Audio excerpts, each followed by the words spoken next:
ધોરણ 6 વિષય હિન્દી પાઠ 2 એક જગત એક લોક।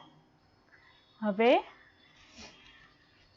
કાવ્ય છે તે આપણે ગાવાનું છે અને સમજવાનું છે।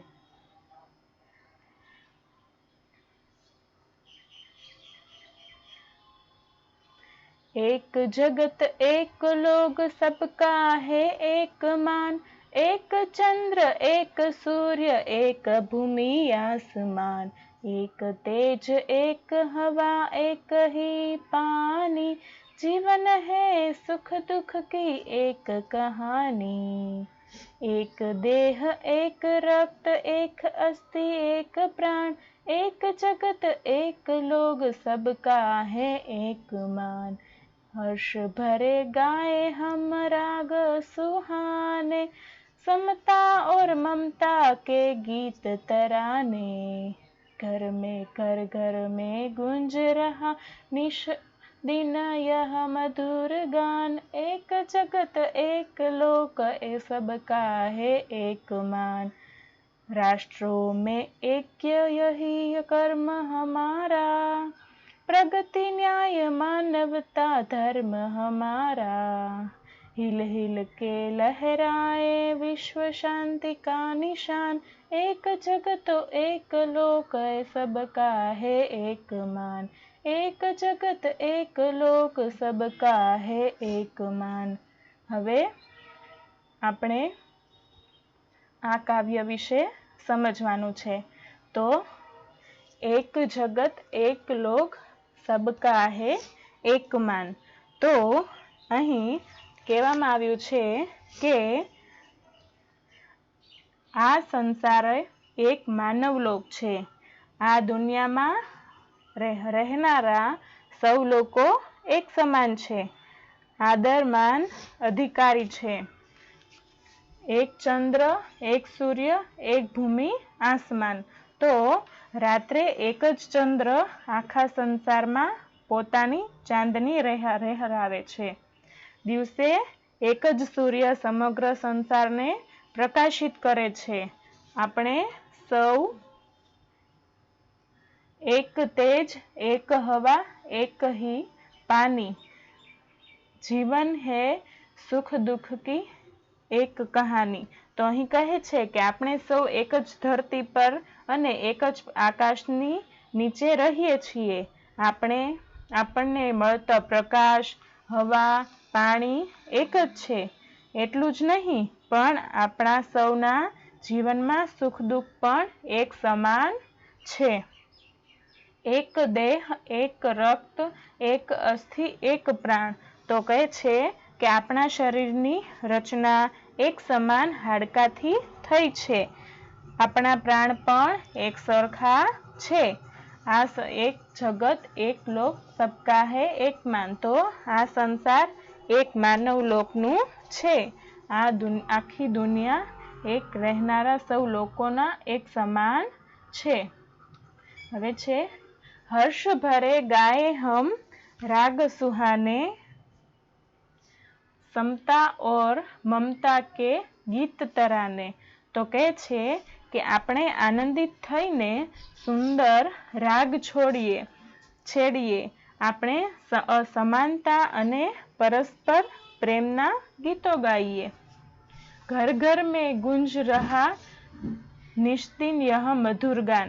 તો કે છે કે દિવસ રાત ઘરમાં એટલે બધાના ઘરોમાં એક જ ગીત ગુંજે કે આપણે સૌ એક જગત તેમજ એક લોકોના નિવાસી છીએ, આપણે એક સમાન આદર માનના અધિકારી છીએ।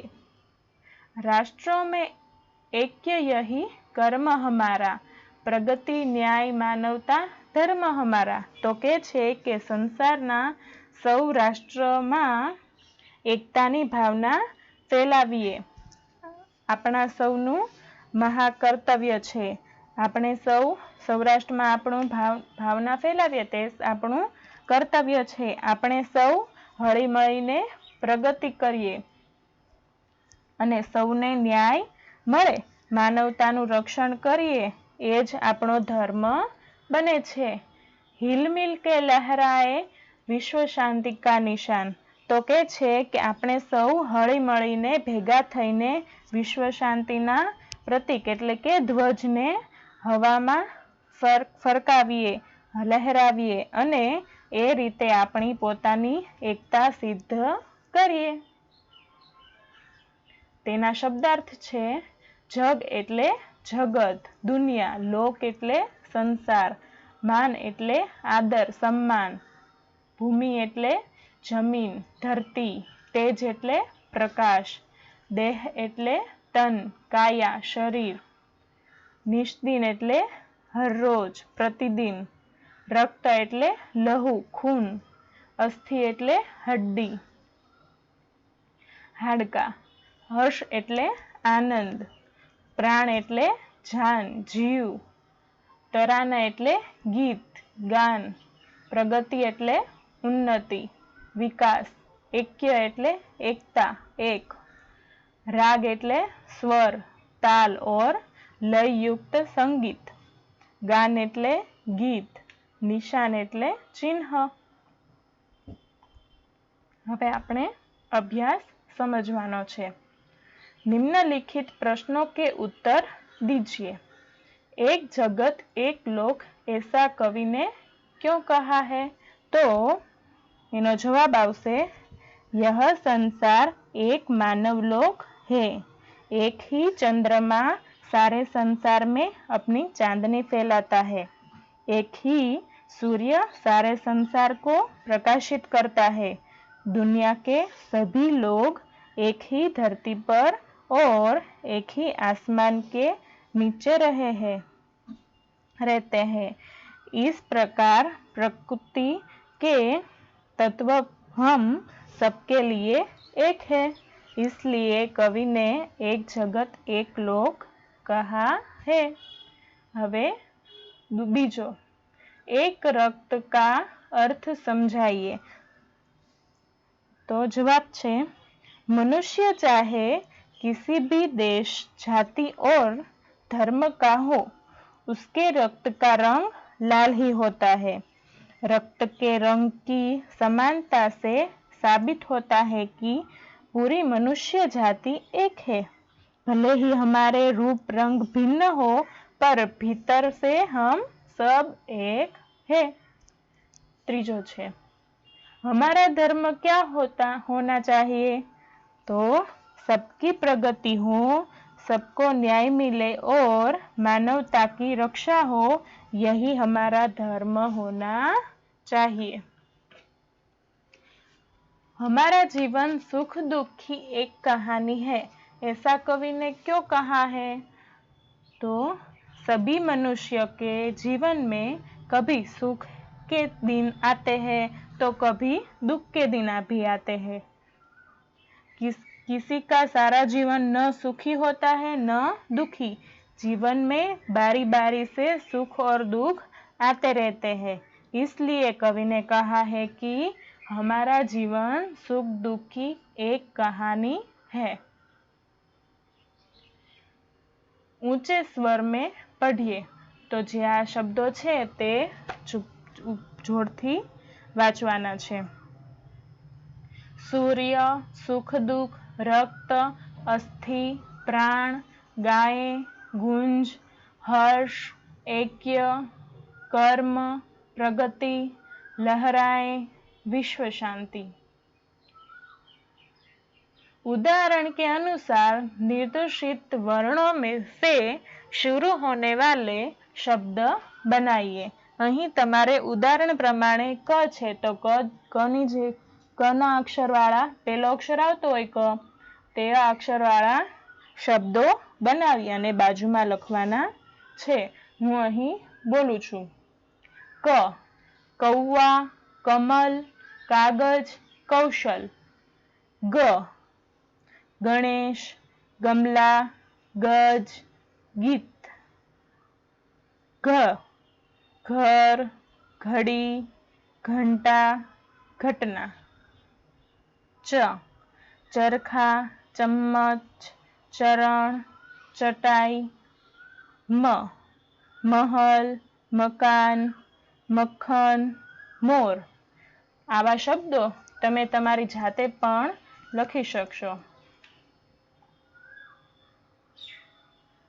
हवे छे शब्द सारणी। अहीं तमारे अलग अलग उपरयुक्त सारणी में कुछ सार्थक शब्द दिए गए हैं। उन्हें पढ़िए और उनका वाक्य में प्रयोग कीजिए। जैसे बाइबिल धर्म ग्रंथ है, तो अहीं बाइबिल आपने करेलू छे। जे अलग अलग धर्मना नाम आपेला छे ते आपणे अहीं शोधी अने तेना पर चोरस करवानुं छे। तो अहीं मैं करी नाखेलू छे। तो पेलू छे बाइबिल, तो बाइबिल नो वाक्य लखेलू छे के बाइबिल धर्म ग्रंथ है। पछी बीजू छे महाभारत, आपणे अहींया ऊभुं देखाय छे महाभारत, तो तेनु वाक्य छे महाभारत महाकाव्य है। पछी छे पारसी, पारसी अग्नि की पूजा करते हैं। पछी छे हिंदू, हिंदू मंदिर में जाते हैं।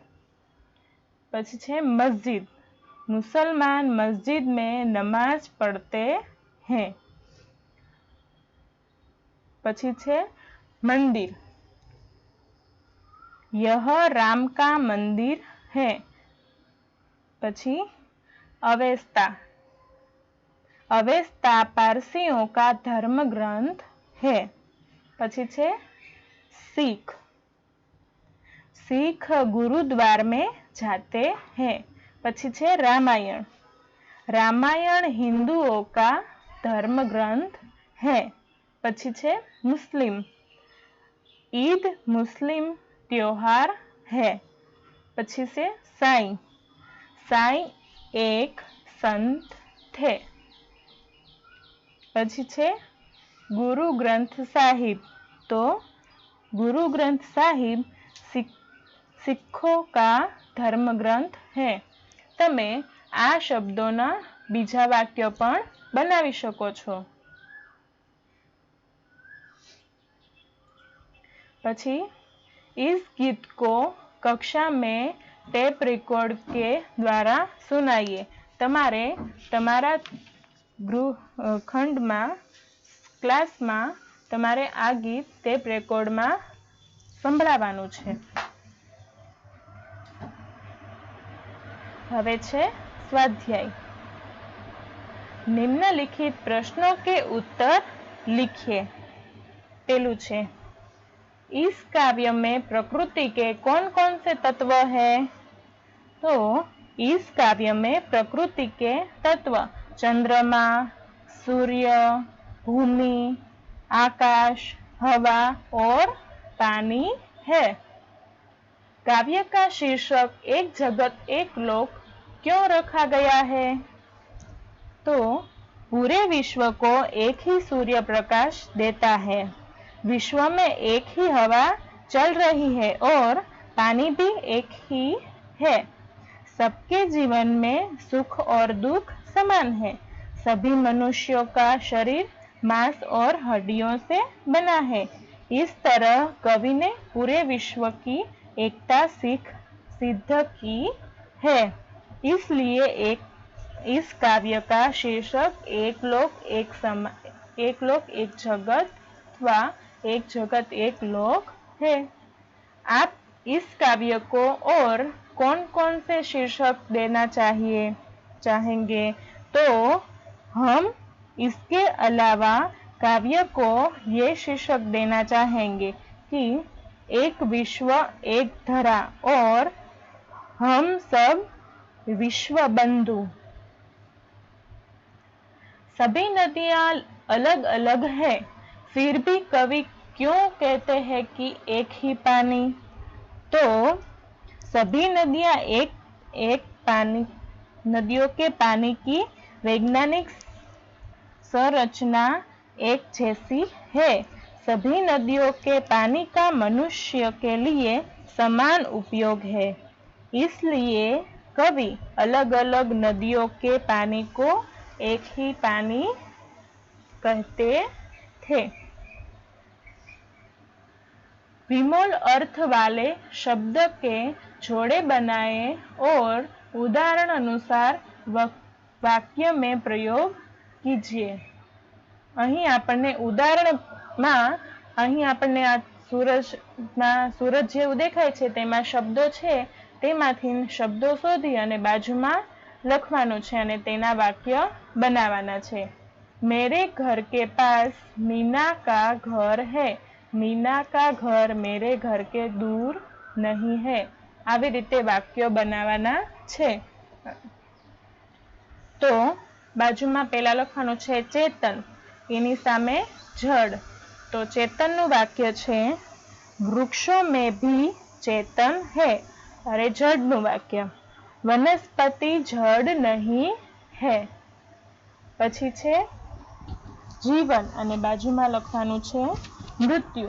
तो जीवन नु वाक्य छे औषधियां हमें जीवन देती है अने मृत्यु तो औषधियां हमें मृत्यु से बचाती है।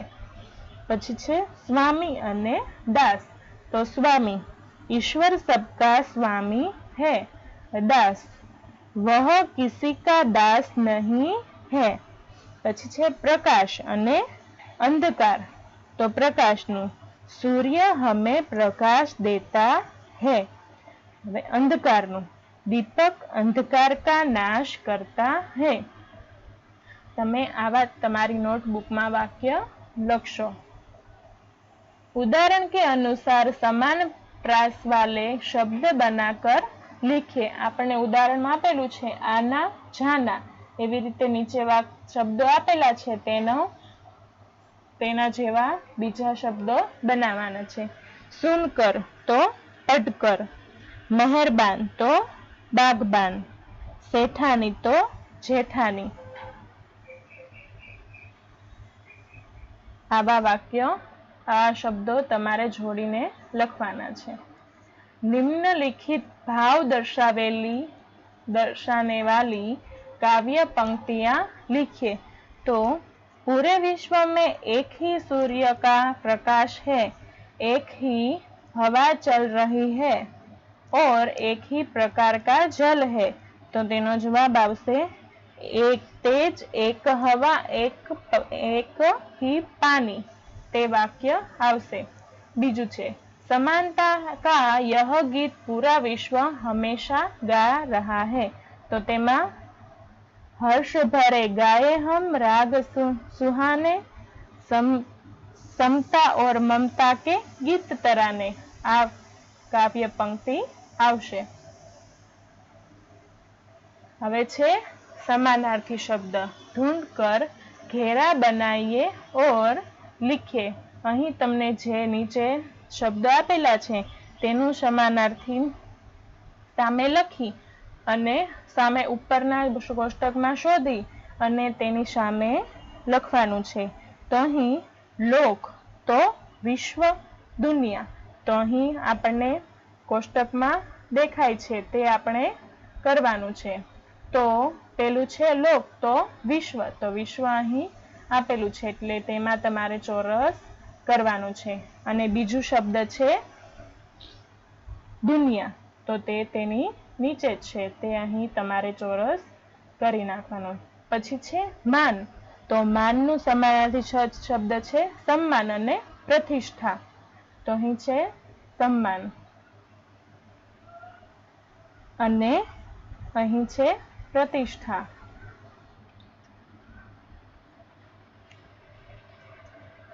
પછી છે નિશાન, તો નિશાનનું સમાનાર્થી છે ચિહ્ન અને સંજ્ઞા। તો અહીં છે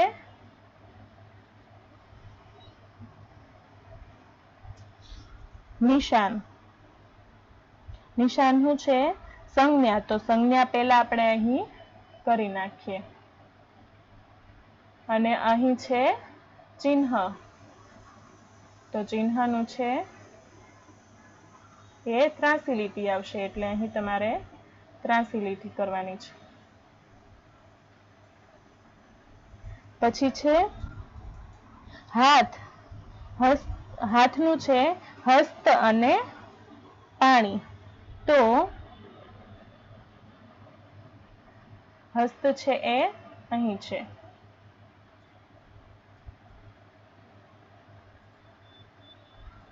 પછી છે પાણી.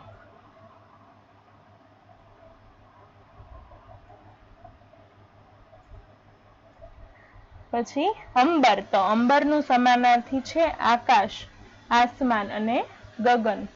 તો પેલા છે આકાશ.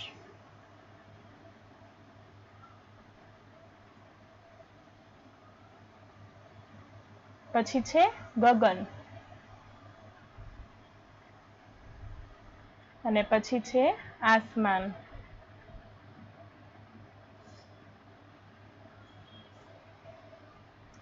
આવી રીતે તમારી નોટબુકમાં તમે દોરી નાખશો અને નીચેના શબ્દો પૂર્ણ કરી લેશો. હવે આગળ જોઈએ. प्रश्न 5 में आपने जो 2 समानार्थी शब्द ढूंढे हैं उनका वाक्य में प्रयोग कीजिए. उदाहरण છે હાથ ને પાણી.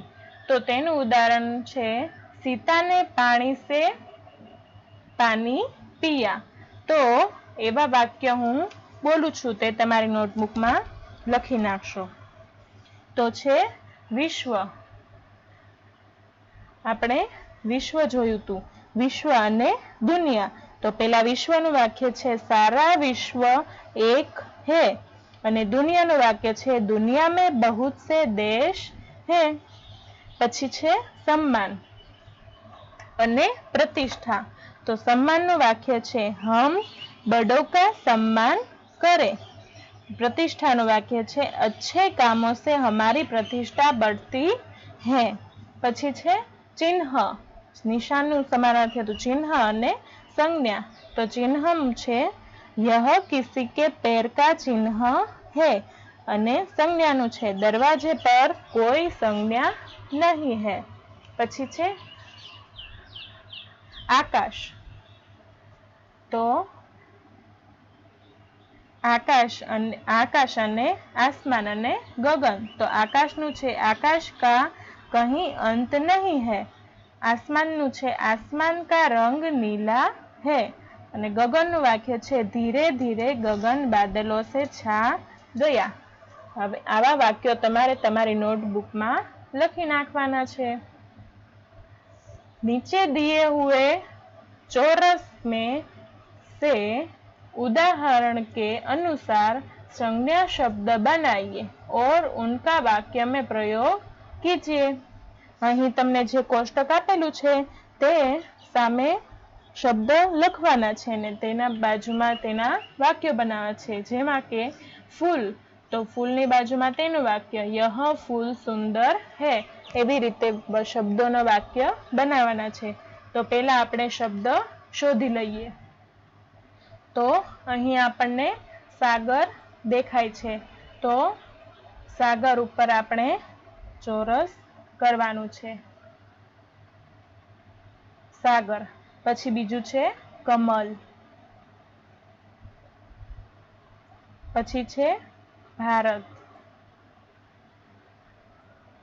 પછી છે હિમાલય. પછી છે આરતી.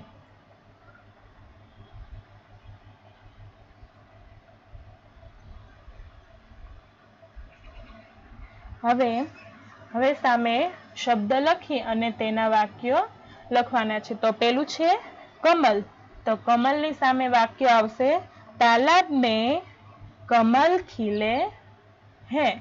પછી છે સાગર. તો સાગરનું વાક્ય આવશે सागर की शोभा दर्शनीय है. પછી છે ભારત. भारत हमारा देश है. हिमालय. हिमालय सबसे ऊंचा और ठंडा पर्वत है. आरती. मंदिर में आरती के समय बहुत भीड़ होती है. આવા વાક્ય તમે લખી લેશો.